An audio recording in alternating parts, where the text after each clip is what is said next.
In the middle of tall green mountains and quiet rivers, there was a small village where people lived simple and peaceful lives. They were known for their kindness, honesty, and calm nature. The people of this village didn't like fights or loud arguments. They believed that peace was the most powerful thing in the world. When problems came, they didn't raise their voices. They found quiet ways to solve them. Outsiders often laughed at them, calling them the silent ones or the weak ones. But the villagers didn't mind. They continued their lives happily, growing crops, teaching their children, and helping one another. Among these people lived a man named Amir. He was a school teacher and one of the most respected people in the village. He was not a rich man, but everyone trusted his wisdom. He spoke slowly and gently, never using harsh words. His students loved him because he always taught them with patience. He told them stories about kindness, courage, and truth. Amir believed that even in a cruel world, a calm heart could bring change. He was proud of his village and their peaceful way of living. Every morning he walked to school through narrow paths surrounded by trees, greeting every person he met with a smile. The village was beautiful and full of life. Children played in the fields after school, chasing butterflies and laughing loudly.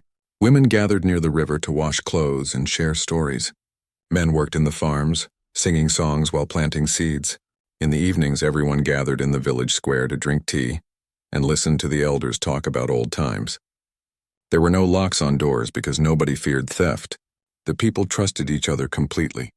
It was a world where everyone cared for everyone, but peace, no matter how strong, is often tested. The villagers had no idea that their calm life was soon going to be shaken. Far away from the mountains in another region, a group of violent men had started spreading fear. They moved from one place to another, taking control of small villages, stealing food, and treating people cruelly. They wanted to expand their power, and they believed that fear was the easiest way to do it. When they heard about this quiet mountain village, they laughed among themselves. "A perfect place," their leader said. "They're too quiet to fight. We can take everything easily." The men began their journey toward the peaceful valley, not knowing they were walking into a story that would change them forever. In the village, life continued as usual. Amir was teaching his students about bravery that day. He wrote on the board, "Courage is not shouting, it is standing firm when you must." The children repeated the line after him, not realizing how important those words would soon become.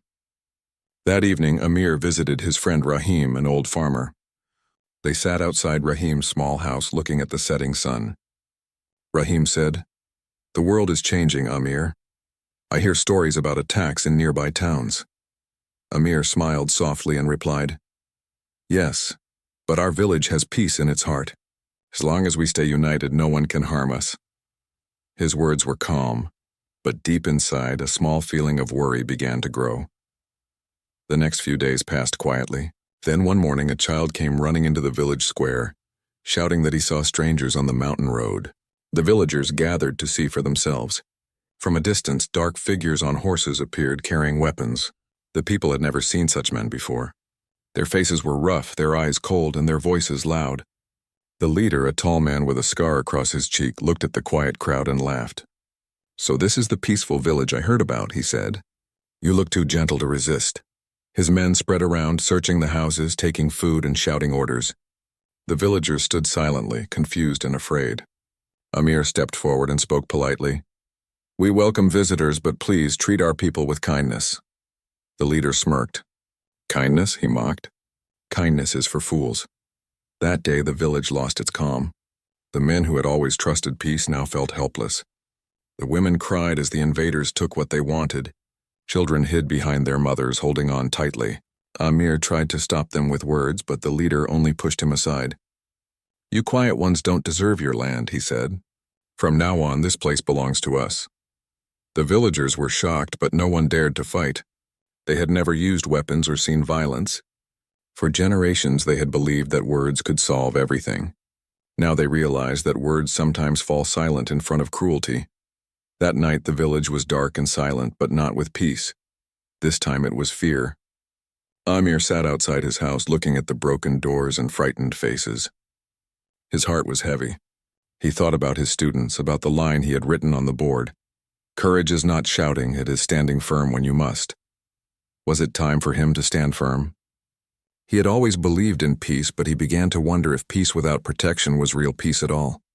He knew his people were good, but goodness alone could not keep them safe. The villagers gathered around him, waiting for his words. "What do we do now, Amir?" an old man asked, his voice shaking. Amir looked at everyone and said softly, "We stay calm. We watch, we learn. We will find a way." Even in fear, the people trusted Amir. They believed that his quiet strength could guide them. The children clung to their parents, asking why bad people had come. Their mothers had no answers. The stars above the village shone bright, but there was no joy in their light that night. It was as if the mountains themselves were holding their breath, waiting to see what would happen next. Somewhere deep inside Amir's heart, a fire began to grow, a fire that was not made of anger but of courage. As the days passed, the invaders stayed. They took what they wanted and treated the villagers as if they were slaves. But the quiet humans didn't break. They worked together in secret, helping each other, sharing food, comforting the weak. Amir watched closely, learning about the enemy's habits, their mistakes, their arrogance. He said nothing, but inside he was preparing. The silence that once seemed weak now began to turn into strength, a quiet, steady power waiting for the right moment. The village that once lived only for peace was changing. The people were still calm on the outside, but inside they were learning the meaning of courage. Amir knew that the time was coming when they would have to prove that silence does not mean fear. For now they waited under the shadow of cruelty, holding on to hope. The invaders thought they had won easily. They laughed and mocked the quiet humans, but they didn't know that in those quiet hearts, a storm was forming, slow, patient, and unstoppable. The sun rose slowly over the mountains, but its light no longer brought peace to the village. The once happy people now woke up with fear in their hearts. Every morning, they heard the heavy footsteps of the invaders marching through the narrow paths, their loud voices echoing between the hills. The leader of the group, the man with the scar on his cheek, had made himself the ruler of the place. He called himself Malik. He ordered the villagers to bring him food, clothes, and money. If anyone refused, his men beat them without mercy. The village that had once been full of laughter and kindness was now filled with silence and fear. Amir, the schoolteacher, watched all of this with pain in his heart. He saw how his people suffered. The children who once ran freely now hid behind doors. The women who used to sing near the river now walked quietly with their eyes on the ground. The men who had always been proud of their work now worked for the invaders like slaves. Amir tried to speak with Malik one day, hoping he could make him understand the value of peace. He approached him calmly and said, "You have strength, but real strength is not in hurting others. It is in protecting those who are weak." Malik laughed loudly. "Weakness does not need protection. It needs control," he said, pushing Amir aside. "Your words mean nothing here, old man. This village is mine now." Amir walked away, but deep inside he knew that something had to change. He looked at the faces of his people, and all he saw was hopelessness. But he also saw something else, pain turning into quiet anger. That night, Amir couldn't sleep. He sat outside his small house looking at the stars, thinking about his village. He remembered how happy the children were when they studied under the open sky, how the farmers sang while planting crops, and how the women laughed together after finishing their work. All of that had been stolen in just a few days. The invaders thought that silence was fear, but Amir knew better. He could feel that silence was beginning to hide something powerful inside it. The next morning, the invaders made new rules. Every family had to give half of their food to Malik's men. Anyone who refused would be punished in front of everyone. They forced the villagers to build a big house for their leader at the center of the village. The men worked all day under the hot sun, while the guards watched them with weapons in their hands. The children were not allowed to go to school anymore because Malik said education was useless for weak people. When Amir heard this, his heart broke. He walked to the half-broken school building and sat inside, looking at the empty chairs. He could almost hear the laughter of his students in the air. A tear rolled down his cheek as he whispered, "They can take everything from us, but they cannot take what we believe." Days passed, and the villagers began to lose hope. Some whispered that they should leave the village and run away. But Amir knew that running would only make the invaders stronger. "This is our home," he said to Rahim, his old friend. "We built it with love and patience. We can't leave it in the hands of people who destroy everything." Rahim sighed. "But what can we do? We have no weapons, no soldiers. We only have our hands and our hearts." Amir looked at him and said, "Maybe that is enough." Meanwhile, Malik and his men grew more arrogant. They treated the villagers like animals. They took whatever they wanted, and they laughed when the people cried. They thought that fear would keep everyone quiet forever. They never realized that silence can also mean strength gathering slowly, like water before a storm. One day, Malik's men came to Amir's house. They demanded that he give them his books because Malik didn't want the villagers to read anymore. Amir refused. One of the men slapped him across the face and threw the books on the ground. "Words will not save you," the man said. Amir picked up a torn page and whispered, "Maybe not today, but one day they will." That night, Amir called a small group of villagers to his house. They gathered quietly in the dark. The flickering light of a small lamp showed their tired faces. Amir spoke in a calm but firm voice. "They think we are weak," he said. "They think we will never fight back. But we know this land better than they do. We know the mountains, the rivers, the paths. If we stand together, we can stop them." The villagers listened silently. No one had ever heard Amir speak like this before. His soft voice now carried fire. Rahim asked, "But how? We don't know how to fight." Amir smiled gently. "We don't need to fight like them. We just need to be smarter." He began to make small plans. He told the villagers to hide some of their food before giving it to the invaders. He asked the children to observe the guards and tell him where they went during the day. He asked the women to pretend to be afraid, while secretly moving messages between houses. Slowly, the villagers began to trust him completely. Hope returned to their hearts like the first light of dawn after a long night. They still acted quiet in front of the invaders, but behind that silence, they were preparing for something bigger. One afternoon, Malik punished a young boy for stealing bread. The boy had only taken a small piece to feed his hungry sister. Malik ordered his men to tie the boy in the middle of the village as a warning to others. The villagers stood helpless, their eyes filled with tears. Amir stepped forward again. "Enough," he said softly. Malik turned to him with a cruel smile. "You dare to speak again?" he shouted. Amir looked him straight in the eyes. "Yes," he said calmly. "You may have taken our food, our homes, and our peace, but you will never take our will."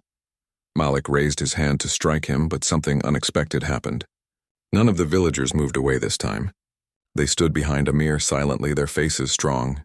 That small act of unity made Malik pause for a moment. For the first time, he saw something in their eyes, something he didn't understand. It wasn't fear anymore. That evening, Malik ordered his men to keep a closer watch on the villagers. He was angry, but deep down he felt uneasy.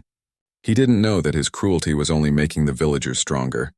Every insult, every slap, every stolen meal was adding fuel to their quiet anger. Amir knew that they couldn't fight yet, but he also knew that the spirit of the people had awakened. The invaders had made a mistake. They had given the quiet humans a reason to rise. The days that followed were filled with tension. The villagers obeyed orders in front of the invaders but met secretly at night. Amir began teaching them how to stay strong and patient. "We must wait for the right time," he said. "They are strong now, but their pride will blind them." The people nodded. They trusted him completely. Even the children started helping by collecting small stones and hiding them near the fields.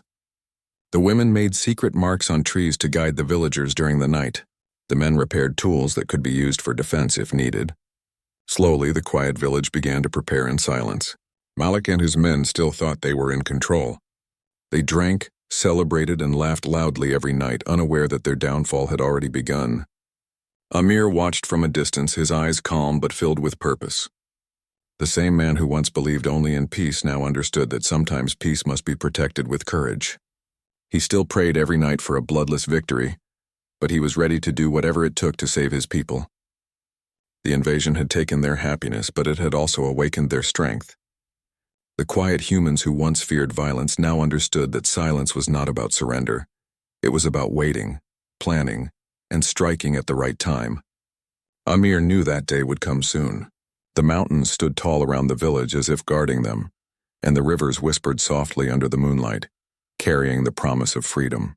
The invaders thought they had crushed the spirits of the villagers, but in truth, they had only planted the seeds of rebellion. The days passed slowly, and the quiet village lived under the shadow of the invaders. Every morning began with fear, but something inside the people had started to change. They were no longer only afraid, they were angry, and that anger was quietly turning into courage. Amir, the school teacher, could see it in their eyes. The same people who once bowed their heads in silence now looked at the invaders with hidden fire. The cruel leader Malik thought he had broken their spirit, but he didn't know that silence can also hide strength. One evening, Amir sat near the river, watching the water move slowly under the moonlight. The reflection of the stars danced on the surface. He remembered the days when he used to teach his students here about hope and honesty. Now the same river saw pain, hunger, and fear. Amir picked up a stone and threw it into the water. The ripples spread quietly, and he whispered to himself, "Even the calmest water can move mountains when it decides to rise." That night, he made a decision. He would not let his people live like slaves anymore. They would fight back, not with anger, but with smartness and unity. The next day, Amir called a secret meeting in the old storage barn at the edge of the village. Only trusted people were invited: Rahim, the old farmer; Farida, the strong widow who always helped others; Hamid, the young blacksmith; and a few others who had the courage to act. The barn was dark, and the only light came from a small oil lamp in the center. Everyone looked worried but hopeful. Amir spoke in a low, steady voice. "We have lived in fear for too long. They think we are weak, but they don't know our hearts. We don't need swords or guns to fight. We have our land, our minds, and our unity." Rahim asked softly, "But Amir, what can we really do?" "They are armed and we are not," Amir smiled. "We have what they don't: patience and knowledge of this land. We will use the mountains, the forests, and the rivers as our defense. We will show them what quiet people can do when pushed too far." And so the secret training began. During the day, the villagers worked as usual so that the invaders wouldn't get suspicious. But at night, under the cover of darkness, they trained. The men practiced throwing stones with perfect aim. The women learned how to set traps using ropes and nets. The children became silent messengers, watching the guards and passing information to Amir. The young blacksmith Hamid made sharp tools that could be used as weapons. They didn't call it war, they called it protection. At first, everyone was nervous.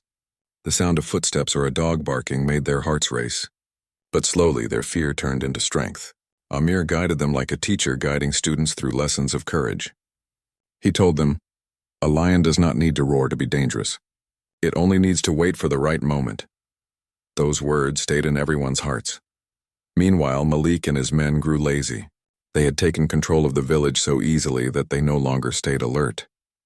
They spent their days drinking and laughing, never realizing that their arrogance was blinding them. Malik believed that the villagers had accepted defeat. "These people are born weak," he said one night, laughing loudly as he sat around a fire with his men. "They cannot fight back even in their dreams." But far from his camp, the villagers were already planning something he could never imagine. One night, a strong wind blew through the valley and the moon hid behind clouds. It was the perfect night for their first move. Amir and his group decided to cut off the invaders' food supply. The enemy had been storing their supplies in a shed near the river. The villagers moved quietly through the darkness.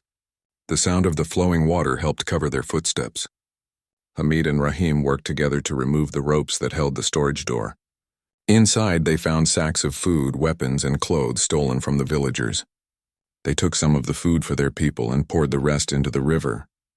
The flowing water carried it away silently, like it was washing away the pain of the village. When the invaders discovered it the next morning, they were furious. Malik shouted, "Who did this?" But no one spoke. The villagers kept working as if nothing had happened.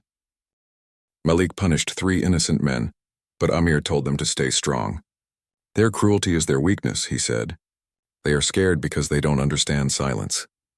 As days passed, the villagers began to act smarter. They started hiding important supplies in the forest. The women pretended to be obedient but secretly passed information. The children learned secret signs. 3 knocks on a wall meant danger, a small mark on a tree meant a safe path. Amir had turned his peaceful village into a quiet force. One evening, Malik sent his men into the mountains to hunt for food. The villagers knew the paths better than anyone, and Amir decided it was time to strike again.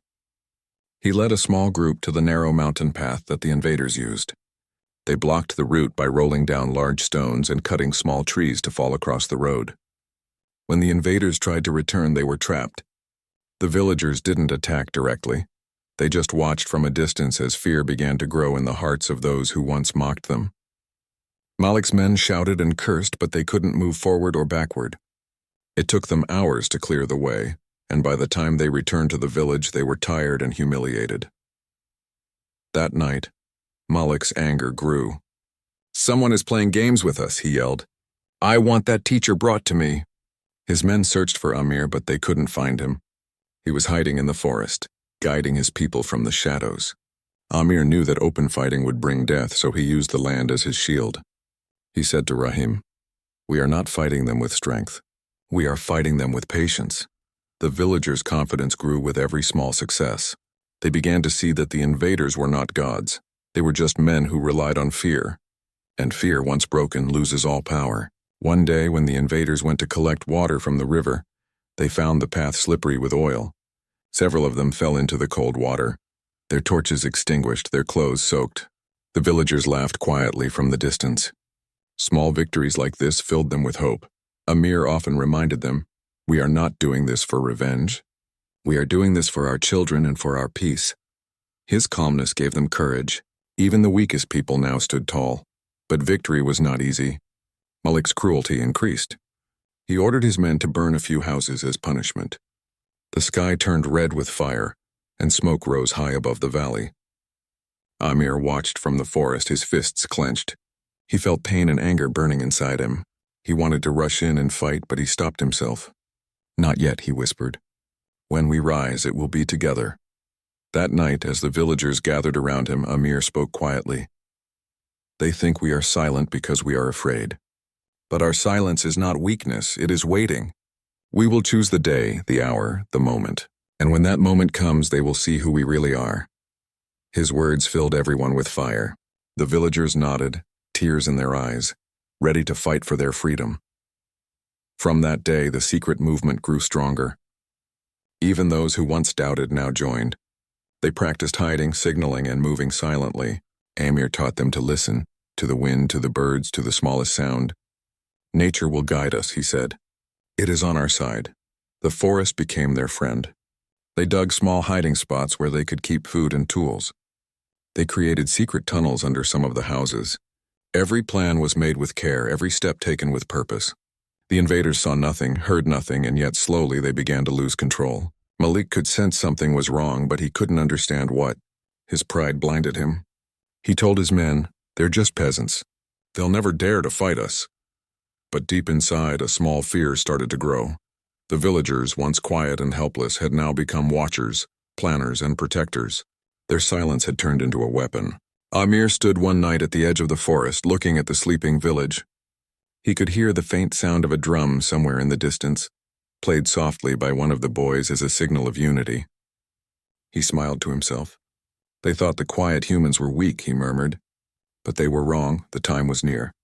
The quiet storm was ready to rise. The night was darker than usual, and the wind whispered through the trees like it was carrying a secret. In the quiet village, Amir and his people moved silently, their hearts steady and their minds focused. For weeks they had been preparing for this moment. Every stone they had hidden, every trap they had set, every secret path they had marked, everything would be used tonight. The invaders, who had laughed at the villagers for being weak, were about to face something they never imagined: strategy, courage, and unity.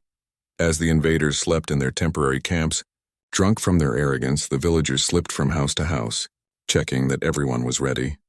The children were instructed to stay hidden, but they were part of the plan too. Some acted as watchers, signaling when the enemy moved. The women, who had been underestimated for years, were now leaders in disguise, guiding small groups and setting traps with ropes, nets, and hidden holes. Amir's calm voice gave orders that everyone followed without hesitation. The quiet man who once taught children about courage had now become a general for his people, not through force but through wisdom. The first strike was not loud. It began in the narrow mountain path that led into the village. The villagers rolled large stones down the slope, blocking the invaders' main escape route. They had studied the terrain carefully. Every hill, tree, and curve was familiar to them. When the invaders tried to move, they found themselves trapped in a funnel of mountains. They shouted, cursed, and tried to push forward, but every path they took had been carefully prepared by the villagers. Confusion replaced their confidence.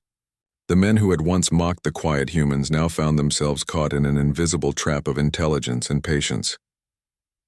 Amir watched from a high hill, using a small mirror to see the movements below. He whispered instructions through runners who carried messages silently. "Wait for them to separate," he said. "Then we strike at the ones alone. Keep calm, move fast, no mistakes." The villagers obeyed perfectly. Old men, women, and even the teenagers moved like shadows, striking at the weak points and disappearing into the forest before the invaders could react. The next move was from the river. Malik's men depended on the water to cook, wash, and drink. The villagers had learned the pattern over weeks. At night, they silently redirected the water into small trenches that led away from the invaders' camp. When the enemy woke up in the morning, their supplies were gone. Their water redirected into the cold, muddy river. Panic spread among the invaders. Malik screamed at his men, "Who is doing this? Capture them!" But every time his soldiers thought they had caught someone, they found only shadows, leaves, and quiet laughter in the distance. The villagers' unity was their greatest weapon. Farida, the strong widow, led a group of women to strike hidden caches of weapons Malik had collected. They moved quietly, using the cover of darkness, and retrieved what they could for their people. Hamid, the blacksmith, sharpened tools and made new weapons from farming equipment. He taught the young boys to use them carefully, to strike only when necessary, and to never act recklessly. Every move was planned, every step measured. The quiet humans were no longer victims. They were a hidden storm ready to strike.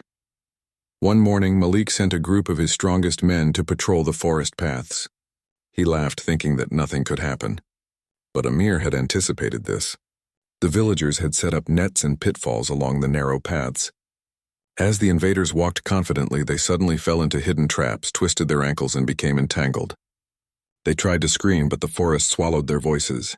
From the trees, the villagers threw small stones, making the invaders believe they were surrounded by an unseen army. Fear gripped their hearts. They had never imagined that the quiet humans they had mocked could be so clever. Meanwhile, the village itself became a fortress. Windows and doors were barricaded with simple but effective designs. False paths and decoy trails led the invaders away from important areas. Smoke from controlled fires gave the illusion that villagers were in one place while they moved in another. The invaders, who had relied on brute force, were now confused and exhausted. Every attempt to attack or capture someone failed. They realized too late that the quiet humans had learned patience, observation, and strategy far beyond their own understanding. Emir never fought directly. His strength was his mind and his leadership.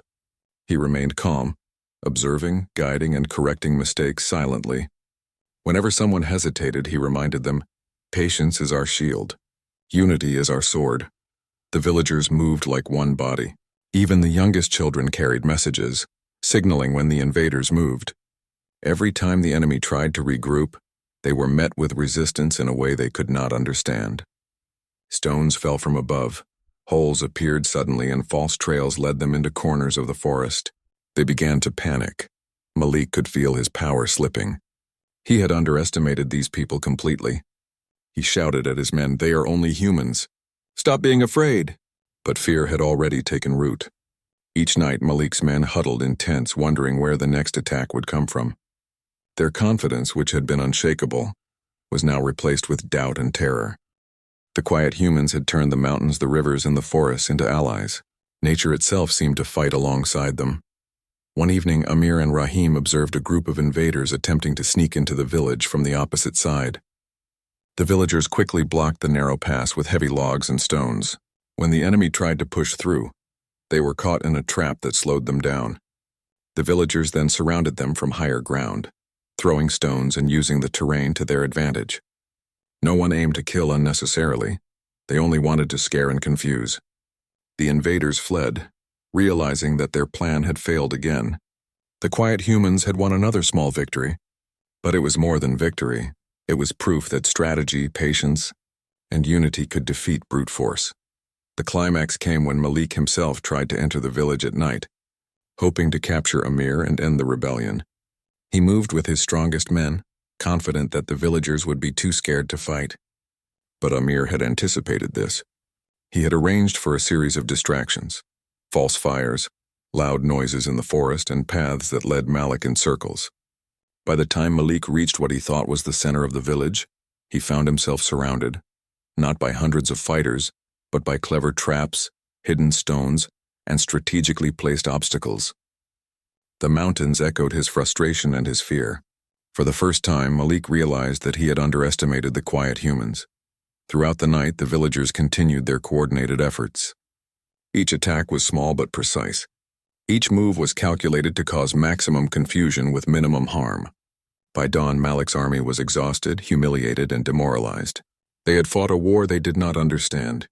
They had mocked the villagers for their silence, but that silence had been planning, waiting, and preparing for the right moment. The quiet humans had become a force stronger than anyone expected. By the time the sun rose, the village looked calm again. Smoke from the small controlled fires rose gently into the sky. The villagers, tired but triumphant, gathered near Amir. He looked at their faces and saw courage, strength, and pride. They had defended their homes without losing their humanity. The invaders, now wary and broken in spirit, retreated slowly from the mountains, knowing that the village was no longer easy prey. Malik realized that the quiet humans were not weak. They were unstoppable when united and wise. The villagers celebrated quietly, without loud noise or extravagant gestures. Their victory was not only against the invaders, but against the fear that had once controlled them.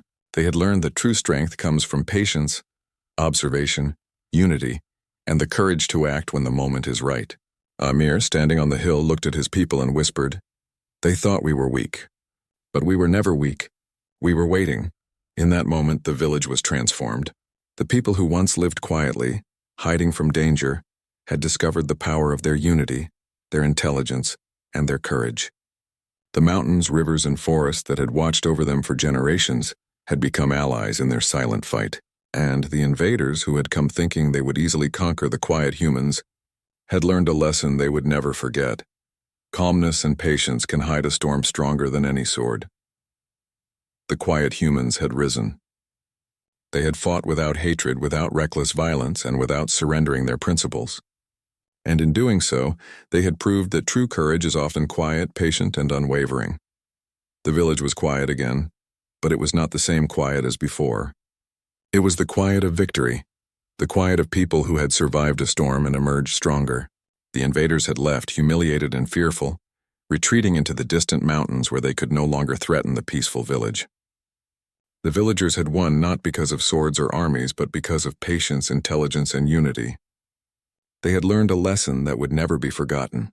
Silence does not mean weakness, and calm hearts can hide the fiercest strength. Amir walked through the village in the early morning, the sun rising softly over the mountains. The air was filled with the smell of wet earth and fresh grass, and the soft chirping of birds replaced the harsh cries of the invaders. He looked at the villagers emerging from their homes, stretching their tired bodies and smiling at one another. The children laughed again, running through the fields as if nothing had ever happened. The women gathered at the river, singing softly while washing clothes. Even the old men who had been beaten and mocked moved with pride. Life was returning, but it was different now. There was strength in every smile, courage in every step, and a story of survival in every glance. The village square, which had once been filled with fear and silence, now became a place of quiet celebration. People shared their stories, recalling the small victories that had led them to triumph. One man told of how he had blocked a path to trap the enemy. Another told how he had signaled a warning that saved his neighbors. Each story reminded them that they had survived together, as one, and that each small act had contributed to their freedom. Amir listened and smiled, proud not because he had led them, but because he had seen the courage that had always been inside them awaken. The children were especially happy. They had been scared and hungry for weeks, but now they were free to run, play, and go back to school. Amir returned to his teaching duties, opening the old schoolhouse that had been abandoned during the invasion. The desks were dusty and some had cracks from the invaders' harsh treatment, but the children didn't care. They filled the classroom with laughter, curiosity, and questions. Amir taught them not only reading and writing, but also the lessons they had learned through struggle. Courage, patience, unity, and the quiet strength that comes from believing in oneself. The children listened carefully, their eyes wide with excitement. They learned that even the quietest among them could be the bravest. Amir also made sure to honor the sacrifices that had been made. Families who had lost homes or possessions were helped by neighbors who had more. People shared food, tools, and even clothes to rebuild what had been destroyed. The village had been tested, but the community had grown stronger. No one felt alone anymore. Every person, from the youngest child to the oldest elder, understood that their survival had depended on each other. The invaders had underestimated them, but now they understood that unity was a power far greater than any weapon. Malik and his men were gone, but their memory lingered. Amir and the villagers knew that they must remain vigilant, for other threats could come. But they were no longer afraid. The fear that had once held them silent had been replaced by knowledge, courage, and preparation. The villagers began creating small systems of protection, hidden paths, signals, and safe spots that could be used if danger ever returned. They trained quietly, taught each other survival skills, and shared wisdom about the land. The mountains, rivers, and forests that had helped them now became teachers themselves, showing paths, hiding spots, and safe passages that only the villagers knew. Despite everything, the villagers remained kind and gentle. They did not let the experience turn them into cruel or vengeful people. Amir often reminded them, "We fought for our home, not for hatred. Strength is not in destroying, but in protecting what is dear." The villagers lived these words daily. Even the invaders who had been captured or trapped were treated humanely. They were released when the villagers had ensured they could not cause more harm. This act of mercy amazed everyone and reminded them that true power lies in both courage and compassion. As the weeks passed, the village slowly returned to normal life. But now every person carried the lessons of the past within them. They farmed their land, tended to animals, and rebuilt houses with renewed energy. The rivers were cleaned, crops replanted, and paths repaired. The children went back to school and the women returned to their daily routines. But all of them knew that the village had changed. It was no longer just a peaceful place. It was a strong and resilient community. Its quiet strength was its true identity, a power that no invader could ever take away. The story of their struggle spread to nearby villages and towns. People came to see the quiet humans who had fought back without guns or armies. They were curious, amazed, and inspired. The villagers shared their story with anyone who asked, emphasizing the lessons they had learned: patience, unity, and courage. They taught that underestimating quiet people is a mistake, because silence can hide immense strength. The reputation of the village grew far beyond the mountains, and even those who had once laughed at them began to respect them. Amir often walked through the village in the evenings, reflecting on what had happened. He thought about how fear had entered their lives, how their peace had been threatened, and how every person had found courage within themselves. He smiled as he watched the children play, the farmers work, and the families gather together. He understood that the greatest victory was not only driving the invaders away, but also awakening the hidden strength of his people. He had always believed in the power of calmness, and now he had proof that quiet determination could overcome even the fiercest challenges. The village thrived. Fields were green, rivers sparkled, and the mountains stood tall around them as guardians. But most importantly, the villagers lived with confidence and courage. They had learned the ultimate lesson: peace is powerful, but courage is necessary to protect it. Silence had been their shield, patience had been their weapon, and unity had been their strongest armor. The quiet humans had proven to the world and to themselves that they were never weak, only underestimated. They had discovered the truth that strength often comes softly, waits patiently, and rises at the right moment to change everything. And so, life went on in the village, calm yet strong, peaceful yet brave, filled with laughter, learning, and quiet pride. Every person carried the memory of their struggle, and every child grew up knowing the power of courage hidden in silence. The story of their triumph became part of the mountains, rivers, and forests themselves, a living testament that the quiet humans were indeed never weak. They had been underestimated, mocked, and oppressed, but in the end, they had risen as one. Their victory was not just survival. It was a lesson to the world that true strength lies in patience, unity, courage, and the quiet determination to protect what is precious.